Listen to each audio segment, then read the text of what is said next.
Welcome to The Explainer. Today we're digging into something huge happening in India's economy, a complete rewrite of its labor laws. I mean, think about it. They're swapping out a whole century's worth of rules for just 4 new codes. This isn't just some small tweak. We're talking about a reform that's going to affect more than 500 million workers. Okay, so the big question right off the bat is why? Why would any country take on such a massive project, rewriting its entire labor rulebook from the ground up? Well, the answer really starts to click when you look at it like this. On one hand, you had the old system, a total maze of more than 29 separate laws. And get this, some of them were written almost 100 years ago. And on the other hand, you've got the new approach, which just gets rid of all of that for 4 clean, modern, unified codes. It's all about clarity and making things simpler. So, to really get why this new solution is such a big deal, we've got to first understand the problem it's trying to solve. And honestly, the old system was, well, it was a tangled web that caused some serious headaches for pretty much everyone. You see, the old setup was so complicated that it actually made companies hesitant to hire people formally.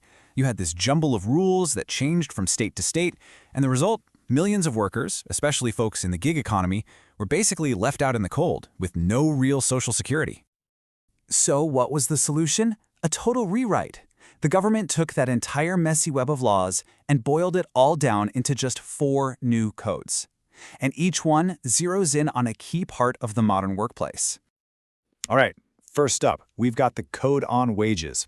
This one's pretty straightforward.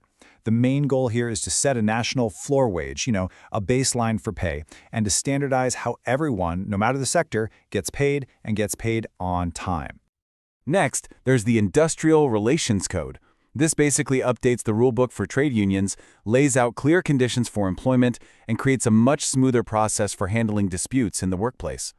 Then we've got the Code on Social Security. And honestly, this one is a real game changer. For the very first time, it officially recognizes gig workers, platform workers, and migrant workers, pulling them into the social safety net and giving them access to really important benefits. And last but not least, the Occupational Safety, Health, and Working Conditions Code, or the OSH Code for short. This one takes 13 different laws and merges them into one single set of rules to make sure workplaces are safe and healthy for everybody. Doesn't matter if you're in a factory, an office, or even a mine. Okay, so that's the what. Now let's get to the so what. How do these new codes actually change things for workers day to day? One of the biggest changes is for gig and platform workers. Before all this, they were kind of stuck in a legal gray area. But now, they're officially defined in the law. And that simple change, it's the key that unlocks a whole new set of protections for them.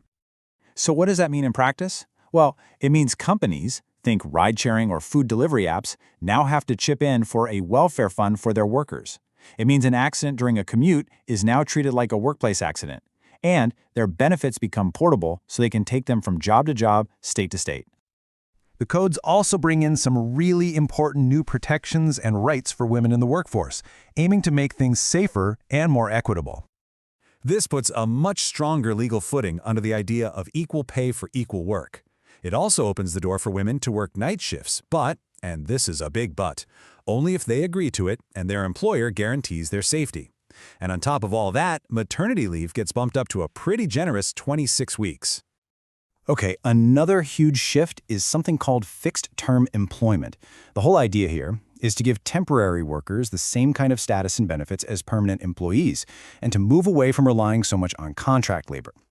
And the benefits for these workers are really significant. For starters, they get the exact same pay, leave, and medical benefits as permanent staff. Second, they can get their gratuity payment after just 1 year of service, not the old 5. And maybe most importantly, they're employed directly by the company, not through a middleman contractor. It's a huge step toward bringing more people into the formal economy. So the big question is, does this kind of reform actually work? Does it lead to growth? Well, we can get a clue by looking at a couple of states that actually rolled out similar changes before these national codes came along. Let's take Andhra Pradesh, for example. After they put similar reforms in place, the state saw the single biggest jump in manufacturing jobs in the country, adding more than 570,000 new positions. That's a huge number. Or how about Rajasthan? Once they allowed women to work night shifts, with safety guarantees of course, female employment in the state shot up by a pretty remarkable 13%. All right, so when you take these changes and some of these early results into account, let's zoom out and look at the big picture here. What's the ultimate goal driving this whole massive reform? Well, according to the Union Labor Minister, the government's goal is crystal clear. The aim is to create a simpler, safer labor system that brings India's standards up to speed with the rest of the world, making it easier to do business and hopefully better for workers too. But it's not that simple. Not everyone is on board. While the government is calling these changes progressive, pro-worker reforms, 10 of the country's biggest trade unions have labeled them anti-worker.